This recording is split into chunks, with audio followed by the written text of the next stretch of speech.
Okay, good morning all of you. Today we are going to study nutrition in plant. Nutrition का मतलब होता है पोषण, कि प्लांट्स में पोषण कैसे मिलता है। इन class 6 you have learn that food is essential for all living organism. Class 6 में हमने पढ़ा था कि खाना जो है हर लिविंग ऑर्गेनिज्म के लिए ज़रूरी होता है।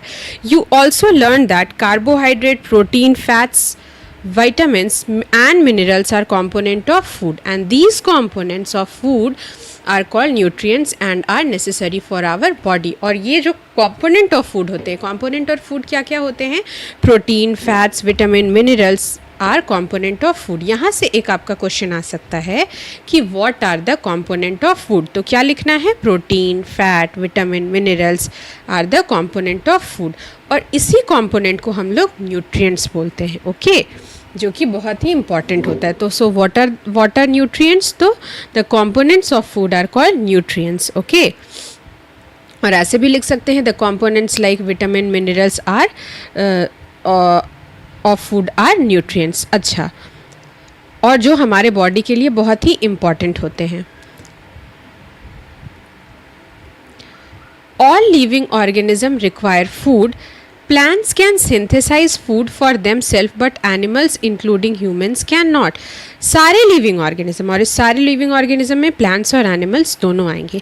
प्लांट्स जो है वो खुद अपना खाना बना सकता है, लेकिन एनिमल्स अपना खाना खुद नहीं बना सकता है। They get it from plants और animals that eat plants. Okay, या तो एनिमल्स अपना खाना प्लांट्स से डायरेक्टली पाएगा या एनिमल्स से पाएगा जो कि प्लांट्स को खाते हैं। अब इस लाइन को थोड़ा विस्तार से समझाते हैं, ठीक है। जैसे मान लीजिए कोई शाकाहारी जीव है, तो वो तो डायरेक्ट प्लांट्स ही खा रहा है। जैसे शाकाहारी अगर कोई है तो बैगन खा रहा है, सब्जी खा रहा है, मूली खा रहा है, तो वो क्या हुआ? वो तो प्लांट्स ही है ना, वो तो अपना खाना खुद ही बना रहा है। अब कोई मांसाहारी है, आदमी है, या फिर मान लीजिए लायन है, तो लायन क्या खाता है? लायन मान लीजिए कि रैबिट को खाता है, लेकिन रैबिट क्या खा रहा है? रैबिट तो घास खा रहा है, ठीक है। तो ये घास जो है, अगर रैबिट घास नहीं खाएगा तो रैबिट जिंदा नहीं रहेगा, रैबिट जिंदा नहीं रहेगा तो लायन क्या खाएगा? तो इस तरह से लायन भी जो है अपने खाने के लिए डायरेक्टली या इनडायरेक्टली प्लांट्स पे ही डिपेंडेंट है। Okay, now mode of nutrition in plants. Plants are the only organism that can prepare food for themselves by using water, carbon dioxide and minerals. The raw materials are present in their surrounding. Okay, तो plants जो है वो सिर्फ ऐसा organism होता है जो कि फूड को खुद पकाता है। ओके, और किस किस चीज़ से पकाता है? वाटर से, कार्बन डाइऑक्साइड से और मिनरल से। The raw materials are present in the surrounding. और ये जो रॉ मटेरियल्स होते हैं, यानी ये रॉ मटेरियल्स, कौन से raw materials? Water, carbon dioxide और मिनरल्स जो होता है ये सराउंडिंग में पाया जाता है, ठीक है। तो यहाँ भी एक क्वेश्चन आ सकता है कि what are the raw materials, okay, which are needed by the plants to prepare their food. So what are the raw materials used by the plants to prepare their food? What are they? They are water, carbon dioxide and mineral. The nutrients enable living organism to build their body, to grow, to repair damaged part of their body and provide energy to carry out life process। अब देखिए, जो nutrients होता है वो किस किस चीज़ में हम लोगों को सक्षम करता है। न्यूट्रिएंट्स से हमारा बॉडी ग्रो करता है, जो डैमेज सेल होता है वो रिपेयर करता है, और जो हमारा लाइफ प्रोसेसेस होता है वो कैरी आउट करता है। अच्छा, अगर आपसे ये क्वेश्चन पूछा जाए कि why nutrients are essential for living organism, तो इसका आंसर आप क्या लिख सकते हैं? Because they enable the organism to build their bodies, to grow, to repair damaged parts, okay, and to provide energy. Nutrients is mode of taking food by an organism. Nutrition का मतलब क्या होता है? What is nutrition? Nutrition is a mode of taking food by an organism and its utilization by the body, और उसका utilization, ठीक है। Now यहाँ से न्यूट्रिशन का दो पार्ट्स होगा, ठीक है। दो तरह से हम लोगों को न्यूट्रिशन मिलता है, एक होता है ऑटोट्रॉपिक मोड और दूसरा होता है हेटरोट्रॉपिक मोड। तो आइए आगे पढ़ते हैं। The mode of nutrition in which organism make food themself from simpler substance is called autotrophic nutrients. ऐसा मोड न्यूट्रिशन का जिसमें कि ऑर्गेनिज्म जो है अपना खाना खुद बनाते हैं, ऐसे जो मोड होता है उसको क्या बोलते हैं, ऑटोट्रॉपिक बोलते हैं। ओके, और ऐसे जो प्लांट्स होते हैं जो कि अपना खाना खुद बनाते हैं, तो प्लांट्स को हम क्या बोलते हैं, ऑटोट्रॉप्स बोलते हैं। Okay, animals and most other organisms take food in prepared by plants, they are called heterotrophs। और जो हमारा एनिमल्स होता है और जो अदर एनिमल्स होते हैं वो खाने के लिए किस पे डिपेंडेंट होते हैं, प्लांट्स पे, तो वो डिपेंडेंट है अदर पे, इसलिए उसको हेटेरोट्रॉप्स बोला जाएगा। यानी कि अगर आपसे पूछा जाएगा कि व्हाट आर प्लांट्स, तो plants are what are plants, plants are autotrophs और heterotrophs, plants are autotrophs, and what are animals, animals are heterotrophs। Okay, or the mode of nutrition by which animals make their food is heterotrophic mode. Now we may ask where the food factories of plants are located, whether food is made in all parts of the plant or only in certain parts। अब ये हम लोग जानना चाहेंगे, ये पूछ सकता है कि कहाँ फूड फैक्ट्री होता है, ठीक है, प्लांट्स का, और क्या फूड जो है वो प्लांट के हर पार्ट में बनता है या किसी एक पार्ट में। How do plants obtain the raw materials from the surrounding. अब हम लोग ये तो पढ़ें कि सराउंडिंग में रॉ मटेरियल्स चाहिए, जो रॉ मटेरियल्स होता है यानी कि वाटर, कार्बन डाइऑक्साइड और मिनरल्स, वो सराउंडिंग से मिलता है, लेकिन कैसे सराउंडिंग से उसको ऑब्टेन करता है, लेता है, ठीक है, प्लांट्स अपना खाना बनाने के लिए, और खाना बनाने के बाद वो उस खाने को कैसे ट्रांसपोर्ट करता है, how do they transport them to the food factories of the plants.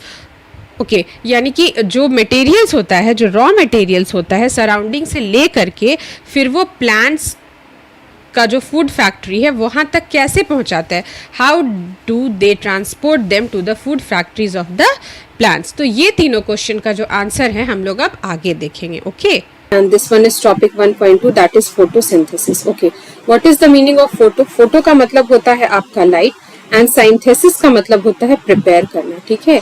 तो ये जो फोटोसिंथेसिस है ये प्रोसेस का नाम है, ये प्रोसेस है जिससे प्लांट्स अपना खाना बनाते हैं। So leaves are the food factories of plants. Leaves क्या होते हैं, प्लांट्स के फूड फैक्ट्रीज होते हैं।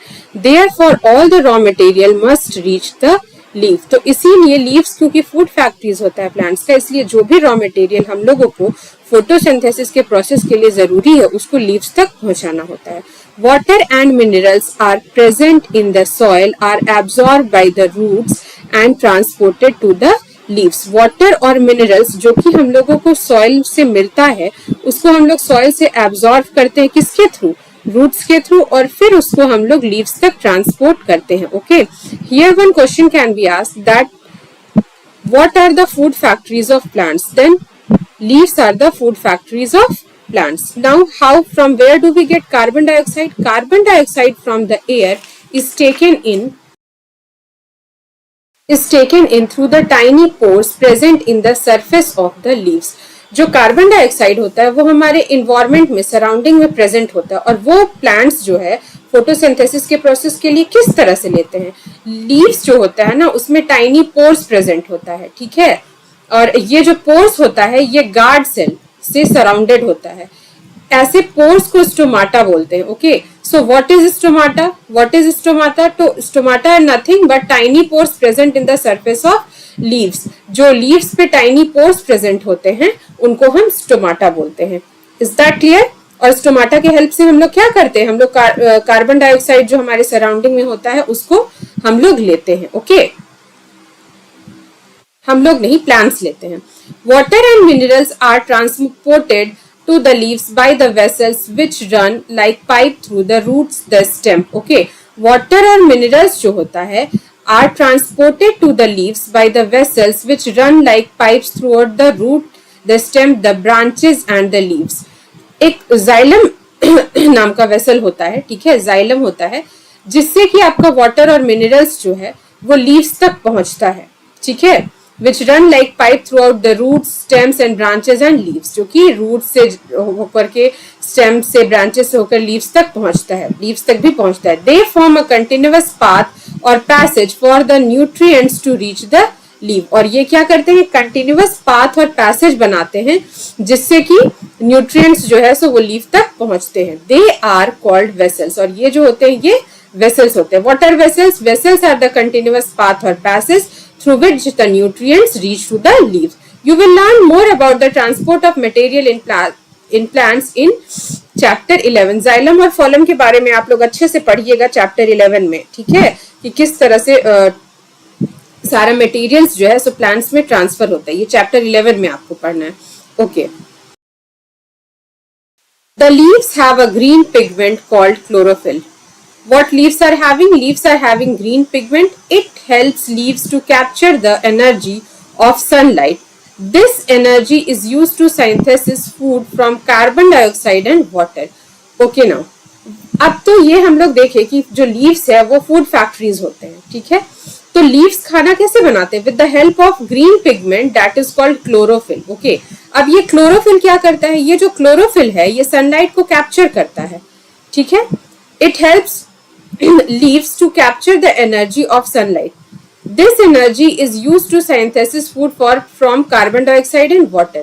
तो ये जो क्लोरोफिल होता है ये सनलाइट का एनर्जी को क्या करता है? कैप्चर करता है. और इसी एनर्जी से हम लोग जो हमारा लीव्स होता है वो कार्बन डाइऑक्साइड और वाटर के हेल्प से फूड को साइंथेसिस करता है, यानी कि बनाता है.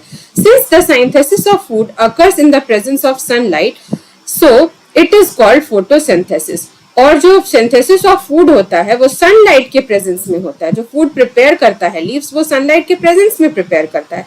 इसलिए इस होल प्रोसेस को हम लोग क्या कहते हैं? Photosynthesis. Earlier I have also told you कि फोटो का मतलब लाइट होता है एंड सिंथेसिस का मतलब होता है कंबाइन करना, प्रिपेयर करना. ओके. यहाँ से आपका एक बहुत ही इंपॉर्टेंट क्वेश्चन पूछा जा सकता है कि what are chlorophylls. So chlorophylls are the green pigments present in the leaves. Okay. How do chlorophyll help in making food?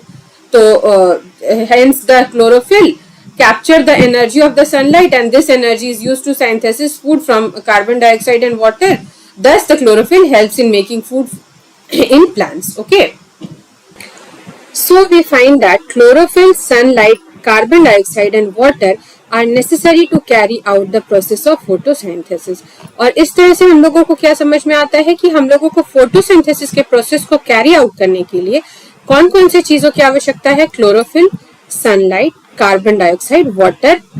Okay. It is a unique process on the earth. The solar energy is captured by the leaves and stored in the plants in the form of food. Okay. ये कैसे कहा जा रहा है आपका? देखिए ये जो हमारा फोटोसिंथेसिस का जो प्रोसेस है ना ये बहुत ही यूनिक है. देखिए क्या कह रहा है कि द सोलर एनर्जी, सो सन का जो एनर्जी है वो लीव्स कैप्चर करता है और फूड के फॉर्म में प्लांट्स में रखता है. समझ रहे हो क्या कह रहा है कि सोलर एनर्जी को लीव्स जो है कैप्चर करता है और फूड के फॉर्म में स्टोर करता है. कैसे? आपका क्लोरोफिल जो होता है वो सनलाइट की एनर्जी को कैप्चर करता है और उसको उसी सनलाइट की एनर्जी को यूज करता है ना आपका फोटोसिंथेसिस के लिए और उस मतलब खाना बनाने के लिए. तो ये क्या हो गया? जो सोलर एनर्जी एक तरह से हमारा फॉर्म ऑफ फूड में प्लांट्स में स्टोर होता है. The sun is the ultimate source of energy for all living organism. और इसीलिए सन जो होता है वह एकमात्र एनर्जी का सोर्स होता है सारे लिविंग ऑर्गेनिज्म के लिए. अब जरा दिमाग से सोचिए कि ऐसा कैसे होता है, क्योंकि मान लीजिए कि अगर सनलाइट का एनर्जी नहीं होगा तो प्लांट्स खाना नहीं बनाने पाएंगे. प्लांट्स खाना नहीं बनाने पाएंगे तो कोई प्लांट्स नहीं होगा. प्लांट्स नहीं होगा तो हम लोग तो जानते हैं कि डायरेक्टली और इनडायरेक्टली हम लोग प्लांट्स के ऊपर डिपेंडेंट है खाना, अपना खाना के लिए. ठीक है. All the human beings and animals are dependent on plants. तो जब प्लांट्स ही नहीं होंगे तो हम लोग कैसे सरवाइव करेंगे? दूसरी बात, फोटोसिंथेसिस का जब प्रोसेस कैरी आउट होता है तो ऑक्सीजन रिलीज करता है. ठीक है प्लांट्स. तो वो ऑक्सीजन हम लोगों के सर्वाइवल के लिए जरूरी होता है, जो कि ऑक्सीजन भी हम लोगों को नहीं मिलेगा. ओके ना.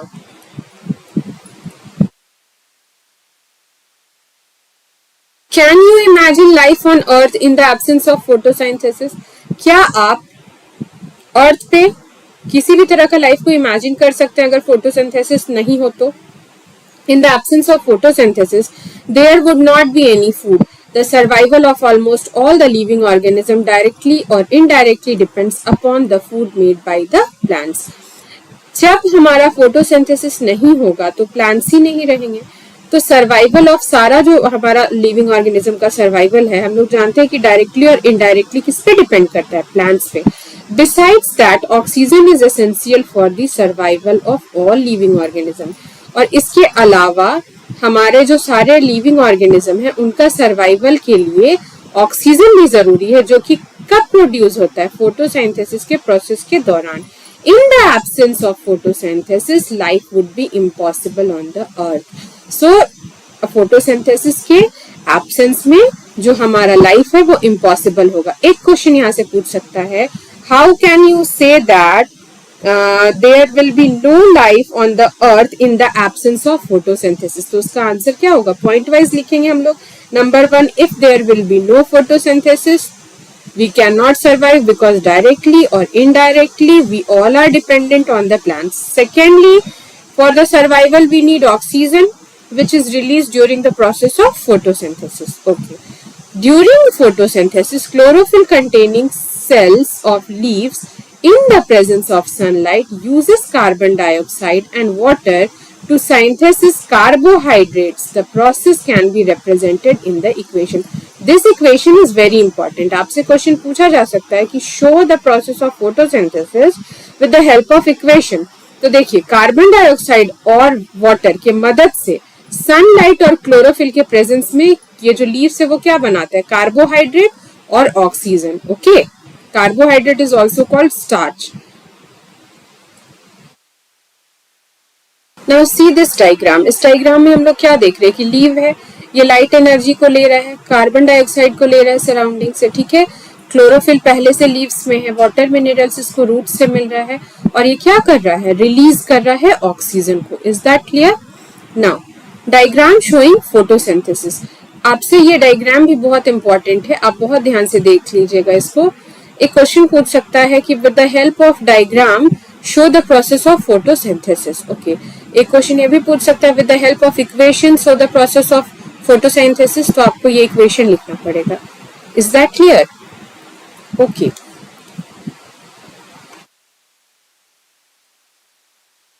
During the process, oxygen is released. The presence of starch in the leaves indicates the occurrence of photosynthesis. जो फोटोसिंथेसिस होता है, इस प्रोसेस के दौरान ऑक्सीजन रिलीज होता है. ठीक है, देखिए कितनी अच्छे से प्रकृति अपने आप को बैलेंस करती है. हम लोग जो होते हैं वो क्या करते हैं? ऑक्सीजन लेते हैं, CO2 देते हैं, और प्लांट्स क्या करते हैं? CO2 को लेते हैं और ऑक्सीजन को देते हैं. इस तरह से हमारी जो प्रकृति है वो बैलेंस्ड हो रही है. The presence of starch in the leaves indicates the occurrence of photosynthesis. मैंने आपको बताया था कि कार्बोहाइड्रेट जो होता है ना, वो बनता है जब फोटोसिंथेसिस का प्रोसेस होता है. और स्टार्च क्या है? स्टार्च भी एक कार्बोहाइड्रेट है. तो अगर हमारे लीव्स में स्टार्च है तो ये पता चल जाएगा कि हाँ फोटोसिंथेसिस हुआ है. ठीक है, okay. Now we will move further. Now we'll read activity 1.1. Let's see what it is given in activity 1.1. Take 2 potted plants of same kind. Keep one in dark for 72 hours and other in sunlight. 2 potted plants लीजिए. potted plants मतलब कि 2 plants लीजिए जो कि आपका जो है सो गमले में लगाया हुआ है. ठीक है, एक को क्या कीजिए? डार्क में रख दीजिए 72 आवर्स के लिए, और एक प्लांट को क्या कीजिए कि सनलाइट में रख दीजिए. ओके, उसके बाद फिर आपको क्या करना है? आयोडीन टेस्ट परफॉर्म करना है. Perform iodine test with the leaves of both the plants as you did in class 6. Iodine test में हम लोग क्या करते थे? पत्तों के ऊपर आयोडीन सॉल्यूशन डालते थे. फिर आप दोनों पत्तों मतलब दोनों जो प्लांट्स हैं आपके, वो दोनों का जो पत्ता है, एक एक पत्ता लीजिए और उसके ऊपर आयोडीन सॉल्यूशन डालिए, और उसके बाद देखिए कि क्या रिजल्ट आता है, और उस रिजल्ट को रिकॉर्ड कीजिए. Now leave the pot which was earlier kept in dark in sunlight for 3 to 4 days and perform the iodine test again on its leaf. Okay, अब आप क्या कीजिए कि जिस पौधे को आपने डार्क रूम में रखा था उसको आप सनलाइट में रख दीजिए 3 से 4 दिन के लिए, और फिर से आयोडीन टेस्ट को अगेन आयोडीन सॉल्यूशन जैसे डाल के हम लोग आयोडीन टेस्ट परफॉर्म किए थे उसको आप परफॉर्म कीजिए, और फिर अपने ऑब्जर्वेशन को रिकॉर्ड कीजिए नोटबुक में. Okay, now the leaves other than green. अब आपको ये पूरे ऑब्जर्वेशन से क्या पता चलेगा? The leaves other than green also have chlorophyll. The large amount of red, brown and other pigment mask the green colour. Photosynthesis take place in these leaves also. तो जो लीव्स होता है जो कि मतलब जिसमें कि ग्रीन कलर नहीं होता है, जो कि रेड कलर के होते हैं, ब्राउन कलर के होते हैं, उनमें भी फोटोसिंथेसिस होते हैं. ठीक है, लेकिन the large amount of red colour और ब्राउन कलर और other pigment mask the green colour, मतलब कि जो हमारा ग्रीन कलर होता है उसको अदर जो पिगमेंट्स होते हैं रेड कलर के, ब्राउन कलर के, वो उसको ढक देते हैं। तो जो ग्रीन कलर के लीव्स नहीं होते हैं उनमें भी फोटोसिंथेसिस होता है। Is it clear to all of you? Now, you often see slimy green patches in the ponds or stagnant water bodies. These are generally formed by growth of organism called algae. आपने देखा होगा मतलब देखा होगा often कि slimy पतले green patches वाले जो स्टैग्नेंट वाटर बॉडीज होते हैं उनमें आप पत्ते देखे होंगे, ठीक है। These are generally formed by the growth of organism called algae. और ये क्यों बन जाते हैं? ये जो है सो एक ऑर्गेनिज्म होता है एल्गी। एल्गी अच्छा ग्रीन कलर का क्यों होता है? बिकॉज एल्गी में भी क्लोरोफिल होता है। Is that clear? They contain chlorophyll which gives them green colour. Algae can also prepare their own food by photosynthesis. So what is the mode of making food? Okay, how algae make their food? So algae also made their food with the help of photosynthesis. If the question will be asked that why algae is of green color, the presence of chlorophyll in the algae make it of green color. Okay, वो उसको green color का बना देता है। Is it clear?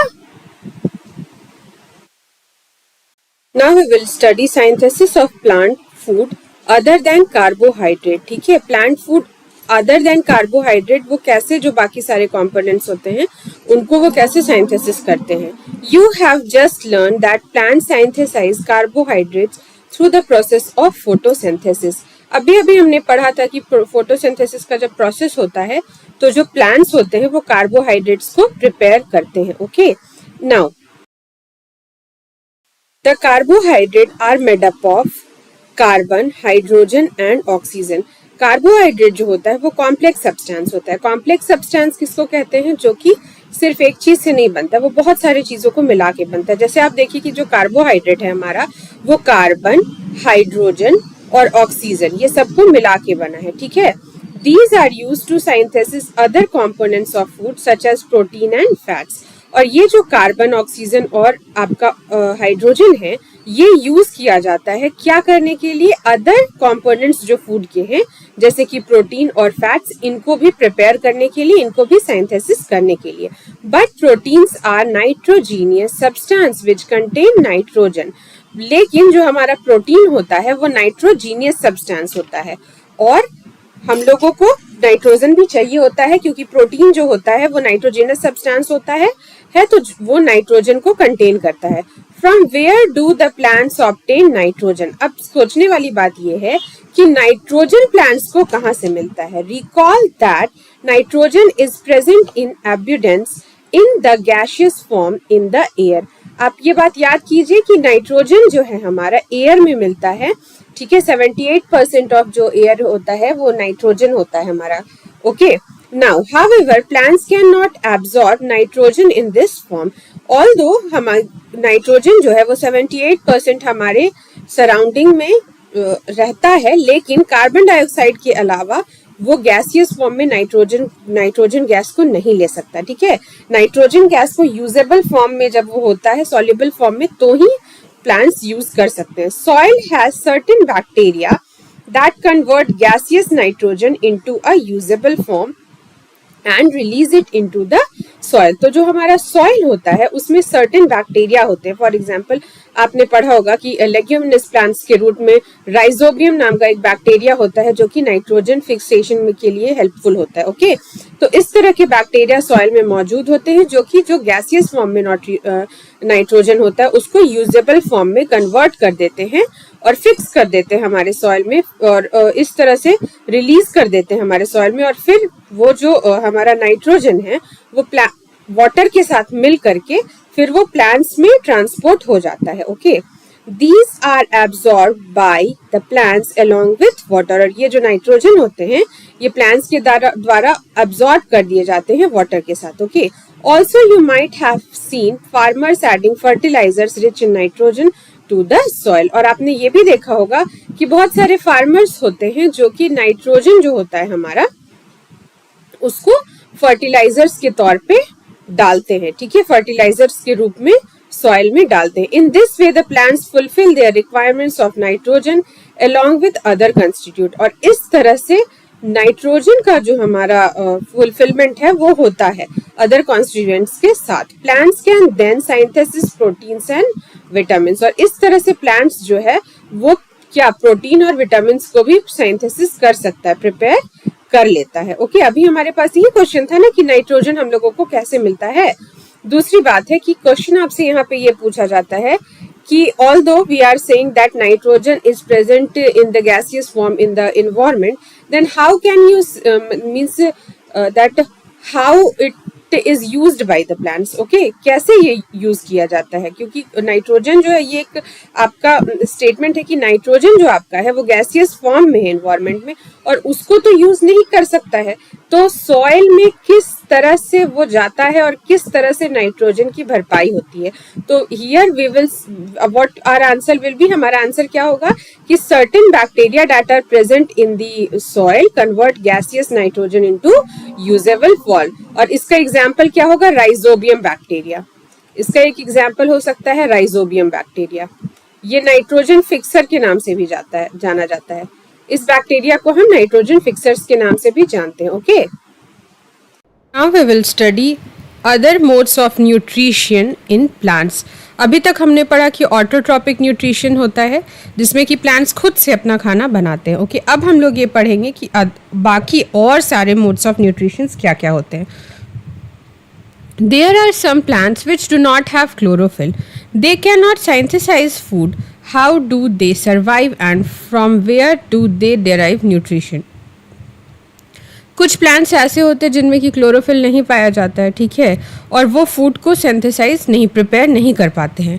तो वो कैसे survive करते हैं और वो उनको न्यूट्रिशन कैसे मिलता है, ठीक है, ये अब क्वेश्चन है. Like human and animals such plants depend on food produced by other plants.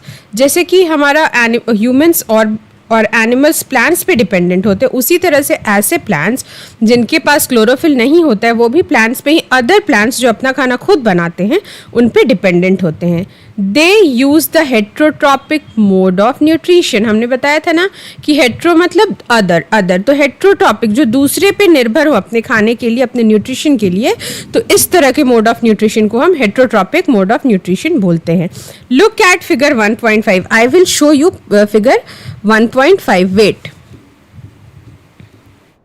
ये देखिए, ये देख रहे हैं, ये जो है, ये जो येलो देख रहे हैं, ये है अमरबेल. ओके, ये पैरासाइट है और ये जो है, ये ग्रीन कलर का जो ट्री है, ये होस्ट प्लांट है जिसके ऊपर कि जो ऐसे प्लांट्स जो कि अपना खाना खुद नहीं बना पाते हैं, ये क्या करते हैं कि ये ऐसे प्लांट्स के ऊपर क्लाइम करके रहते हैं, चिपक के रहते हैं, जो कि अपना खाना खुद बनाते हैं. और ऐसे प्लांट्स को हम पैरासाइट बोलते हैं. ऐसे प्लांट्स को हम क्या बोलते हैं, पैरासाइट्स. और जो ऐसे प्लांट्स को जो कि अपना खाना खुद नहीं बना पाते, पैरासाइट्स को आश्रय देते हैं, उनको हम होस्ट प्लांट बोलते हैं. ओके, नाउ सी,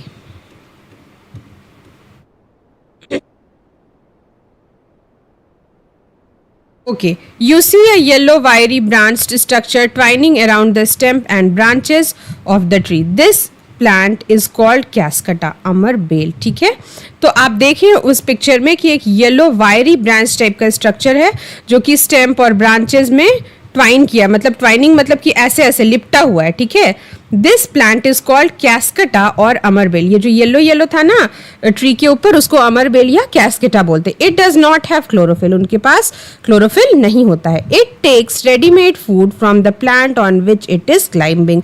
और ये जो अमरबेल होता है, ये रेडीमेड फूड बनाता है, मतलब जो बनाता है ट्री, उसके ऊपर क्लाइंब कर जाता है. The plant on which it climbs is called host. Okay, मैंने अभी अभी बताया कि जो पैरासाइट्स को आश्रय देते हैं. Okay, such type of plant which provide readymade food to the other plants who do not make their food or who are deprived of chlorophyll, such plants are called host plant. Okay, if the question will be asked host plant क्या होते हैं, तो उसका answer यही होगा कि ऐसे plants जो कि पैरासाइट्स को आश्रय देते हैं.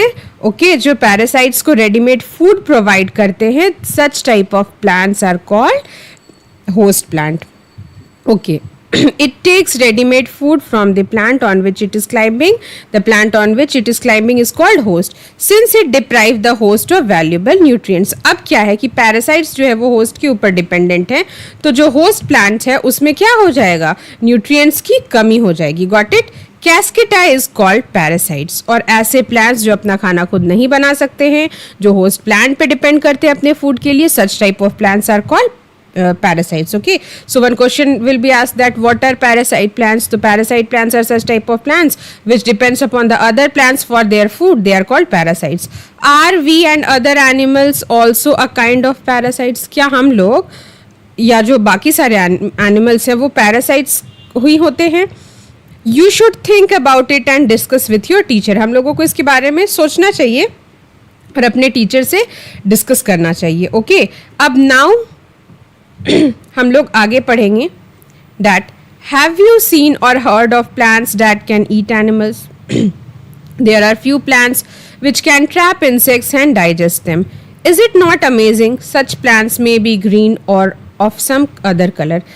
क्या आप ऐसे प्लांट्स के बारे में सुने हैं जो कि एनिमल्स को खाता है? आपको मूवी याद है लाइफ ऑफ पाई, जो लास्ट में एक आइलैंड पे पहुंचता है वो शेर, वो बाघ जो रहता है और वो लड़का, तो जो रात में है वो सारा जो प्लांट्स होता है वो ह्यूमंस को और इंसेक्ट्स को खाता है.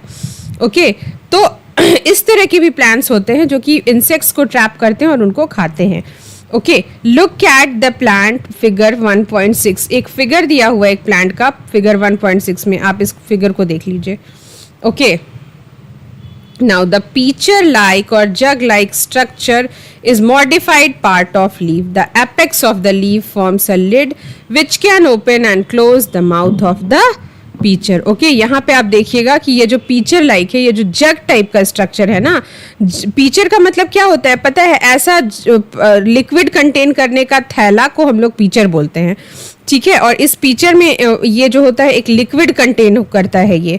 ओके, जिसको कि इसका ये डाइजेस्टिव वो जो लिक्विड होता है ना, वो इसी प्लांट्स का डाइजेस्टिव जूस होता है.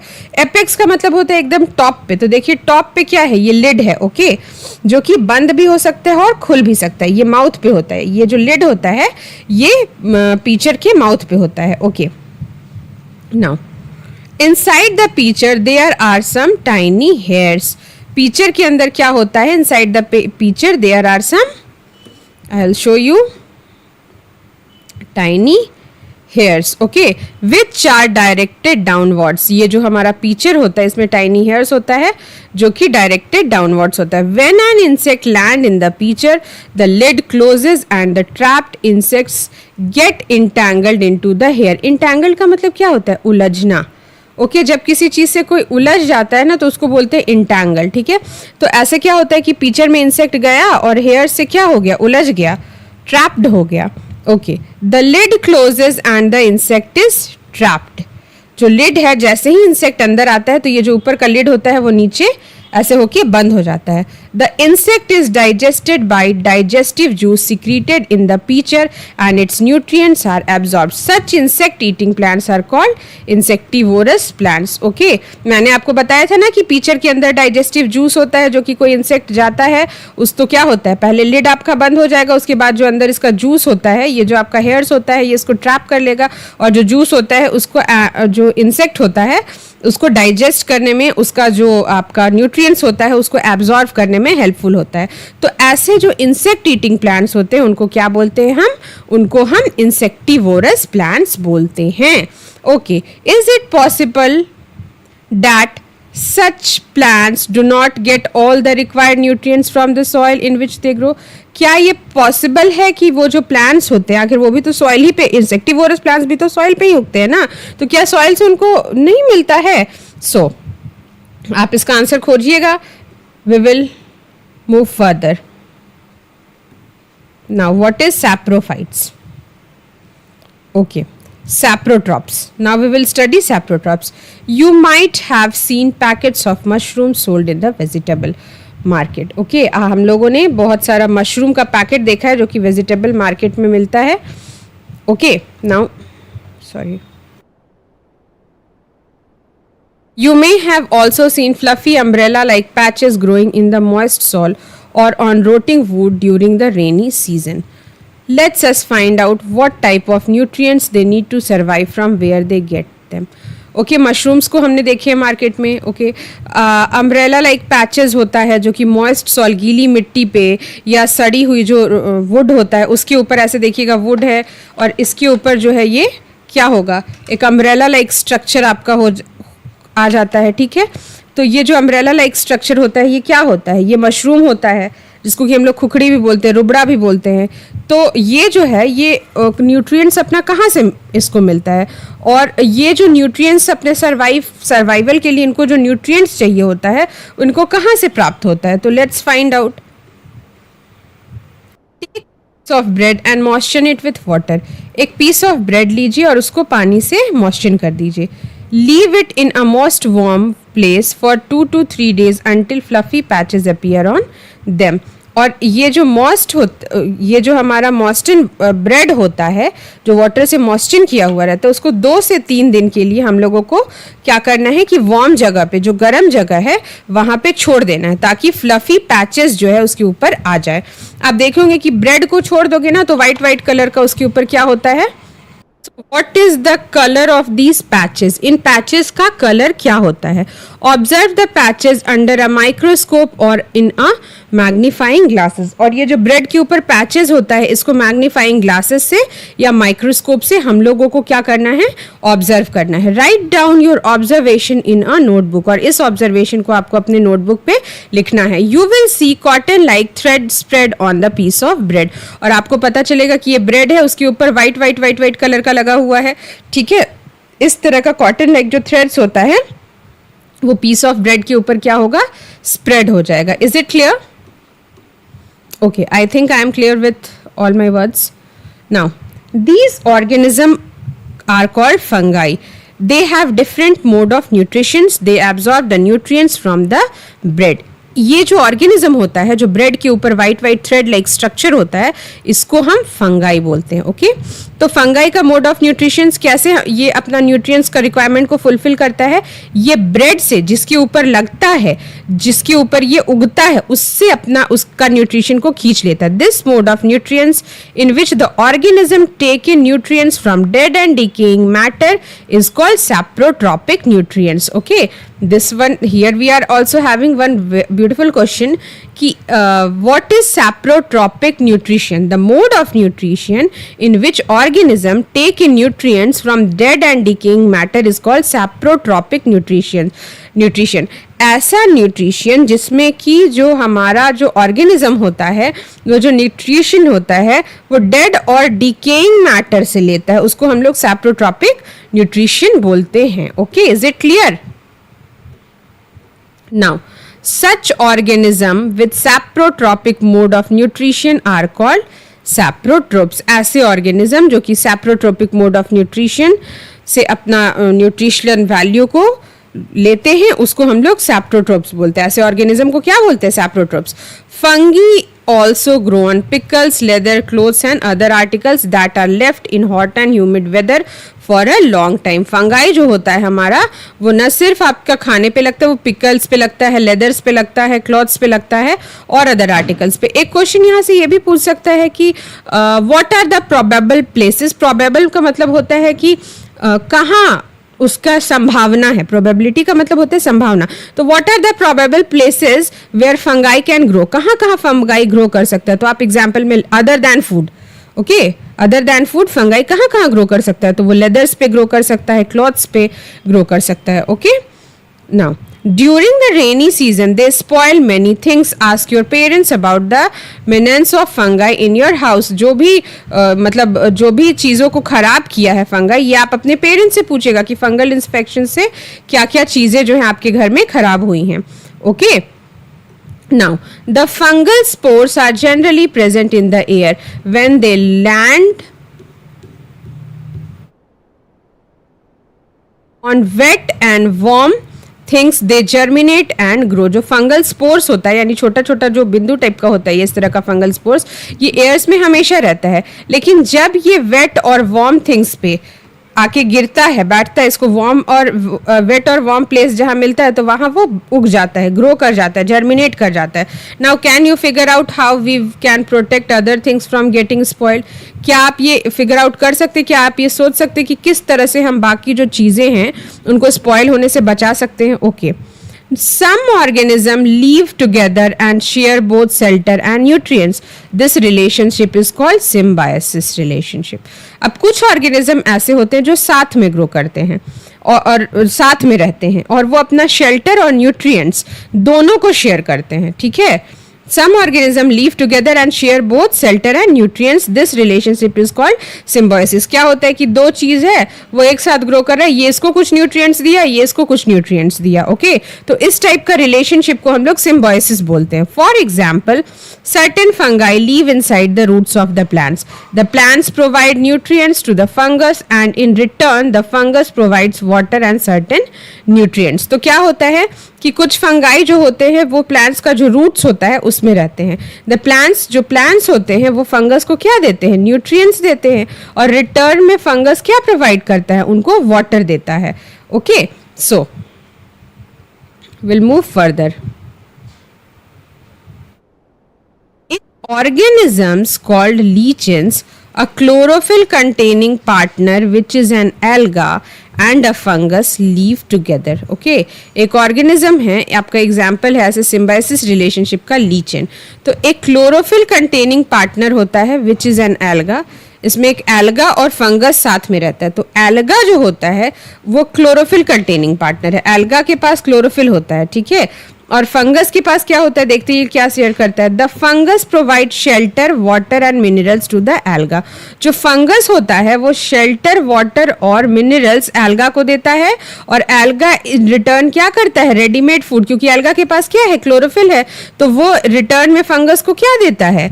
रेडीमेड फूड देता है. इस तरह से लीचेंस जो है आपस में रहते हैं. एक फंगस और एक एल्गा का जो कॉम्बिनेशन है वो आपस में रहता है. तो lichen is an example of symbiosis relationship. Okay. अगर क्वेश्चन आपसे पूछ दिया जाएगा what is symbiosis relationship, okay, and what is symbiosis, तो what will be the answer? Some organism live together and they shelter both they share both their shelter and nutrients. This relationship is called symbiosis and lichen is example of it. Okay. और उसके बाद फिर lichen का पूरा कहानी भी आप लिख सकते हैं. Now how nutrients are replenished in the soil. replenished का मतलब होता है भरपाई. ठीक है. सॉइल में हम लोग प्लांट्स को उगा रहे हैं, हमारा प्लांट्स ग्रो कर रहा है, सॉइल से न्यूट्रिएंट्स को ले रहा है और उस न्यूट्रिएंट्स के हेल्प से ग्रो कर रहा है. अब जो ये न्यूट्रिएंट्स है ये सॉइल में तो कम हो रहा है, तो कैसे इस न्यूट्रिएंट्स का भरपाई सॉइल में होता है? Have you seen farmers spreading manure और फर्टिलाइजर्स इन द फील्ड और gardeners using them in lawns और in pots? Do you know why this is done? आप लोगों ने देखा होगा कि जो फार्मर्स होते हैं वो मैन्योर्स और फर्टिलाइजर्स को फील्ड में स्प्रेड करते हैं. मैन्योर्स ऑर्गेनिक सब्सटेंस होता है और फर्टिलाइजर्स जो होता है वो मैन मेड होता है. Okay. Okay. Now you learn that plants absorb minerals and nutrients from the soil. आप लोग ये तो पढ़ लिए कि प्लांट्स जो होता है वो मिनरल्स और न्यूट्रिएंट्स को सॉइल से लेता है. So their amount in the soil keep on declining. अब क्योंकि लगातार हम प्लांट्स उगा रहे हैं, प्लांट्स है सॉइल में और वो बार बार मिनरल्स और न्यूट्रिएंट्स को सॉइल से ले रहा है, तो ये जो सॉइल है, सॉइल इसमें तो ये मिनरल्स और न्यूट्रिएंट्स का जो अमाउंट है वो कम हो जाएगा. Now fertilisers and manures contain nutrients such as nitrogen, potassium, phosphorus, etc. These nutrients need to be added from time to time to enrich the soil. अब जो हमारा फर्टिलाइजर्स और मैन्योर्स जो है जो न्यूट्रिएंट्स कंटेन करता है जैसे कि नाइट्रोजन, पोटेशियम, फॉस्फोरस, ये फर्टिलाइजर्स और मैन्योर्स में पाया जाता है. तो ये न्यूट्रिएंट्स हम लोग फर्टिलाइजर्स और मैन्योर्स की हेल्प से सॉइल में डालते हैं ताकि हमारा जो सॉइल है वो इन न्यूट्रिएंट्स से डिप्राइव्ड ना हो. We can grow plants and keep them healthy if we can fulfill the nutrient requirement in plants. Okay, हम लोग प्लांट्स को ग्रो कर सकते हैं और उसको हेल्दी रख सकते हैं अगर हम लोग प्लांट्स का न्यूट्रिएंट रिक्वायरमेंट को फुलफिल करें तो. Okay. Usually, crop plants absorb a lot of nitrogen and the soil became deficient in nitrogen. Usually क्या होता है कि जो हमारा प्लांट्स होता है वो नाइट्रोजन बहुत ज़्यादा एब्जॉर्व करता है, और जो हमारा सॉइल होता है उसमें नाइट्रोजन का डेफिशिएंसी होता है. यू लर्न दैट दो nitrogen gas is available in plenty in the air, the plants can not use it in the manner they can use carbon dioxide. जैसे कि हम लोग कार्बन डाइऑक्साइड को यूज़ करते हैं, प्लांट्स उस तरह से नाइट्रोजन गैस को डायरेक्टली एब्जॉर्व करके यूज़ नहीं कर सकता है. They need nitrogen in a soluble form. जो हमारा ये जो होता है हमारा प्लांट्स, इसको जो हमारा जो नाइट्रोजन होता है उसको एब्जॉर्व करने के लिए, उसको अपने अंदर लेने के लिए उसको सॉल्युबल फॉर्म में नाइट्रोजन चाहिए. वो जो हमारा सराउंडिंग है जिसमें गैशियस फॉर्म में नाइट्रोजन है उसको डायरेक्ट नहीं ले सकता है. The bacteria called rhizobium can take atmospheric nitrogen and convert it into usable form. और हमारा जो बैक्टीरिया होता है जिसको कि हम लोग राइजोबियम बोलते हैं, तो वो क्या होता है, वो हम लेता है एटमॉस्फेयर से नाइट्रोजन को और फिर उसको यूजेबल फॉर्म में कन्वर्ट कर देता है. But rhizobium can not make its own food. अच्छा, तो ये क्या होता है, नाइट्रोजन को फिक्स तो कर देता है लेकिन ये अपना खाना खुद नहीं बना पाता.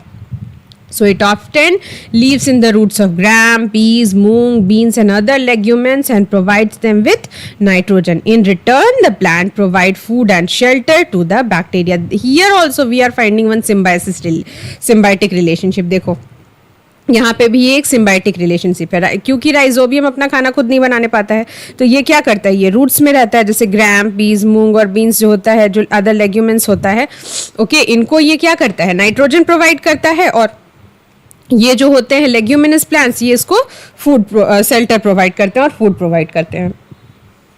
तो एक तरह से ये क्या हुआ, एक सिम्बायोटिक रिलेशनशिप हुआ. ओके, नाउ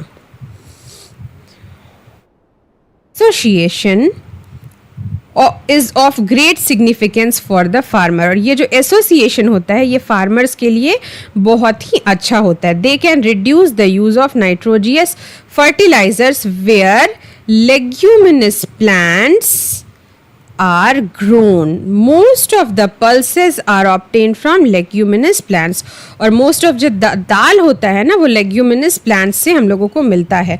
तो इस तरह से आप देखिएगा एक प्रोसेस होता है हमारा क्रॉप रोटेशन, उससे भी सॉइल का फर्टिलिटी को मेंटेन किया जाता है. क्या किए हम लोग, पहले राइस को उगाएं, तो राइस जो है नाइट्रोजन वगैरह जो कुछ भी लेना था ले लिए. उसके बाद हम दाल को उगाएंगे तो क्या होगा, दाल के रूट्स में क्या है, राइजोबियम बैक्टीरिया है. ठीक है, ये राइजोबियम बैक्टीरिया क्या कर देगा, सॉइल को फिर से नाइट्रोजन रिच कर देगा.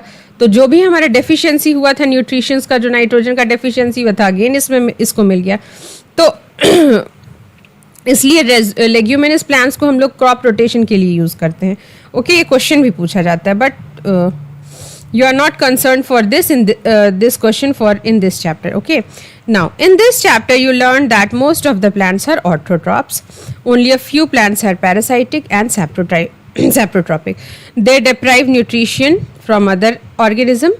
All animals are characterized as heterotrophs since they depend on the plants and other animals for food. Can we say that the insectivorous plants are partial heterotrophs? Okay. देखिए, इस chapter पे हमने पढ़ा कि जो plants होते हैं हमारे ऑटोट्रॉप्स होते हैं. कुछ प्लांट्स जो होते हैं वो पैरासाइट्स होते हैं और कुछ सैप्रोट्रॉपिक होते हैं. वो न्यूट्रिशंस डिराइव करते हैं अदर ऑर्गेनिज्म से. ओके, सारा जो हमारा एनिमल्स होता है उसको हेटेरोट्रॉप्स बोलते हैं. वो प्लांट्स पे डिपेंड करते हैं और एनिमल्स पे डिपेंड करते हैं अपने फूड के लिए. और जो इंसेक्टिवोरस प्लांट्स होते हैं उसको हम लोग पार्शियल हेटेरोट्रॉप्स बोल सकते हैं, क्योंकि इंसेक्ट्स से वो खाना तो लेते हैं लेकिन इंसेक्ट को पकड़ते तो खुद है, इसलिए. ओके, सो आपको बहुत सारे इसमें क्वेश्चंस मिला. क्वेश्चंस को पढ़िएगा, अच्छी तरह से रहिएगा and stay connected. Thank you, have a nice day and that's all for today.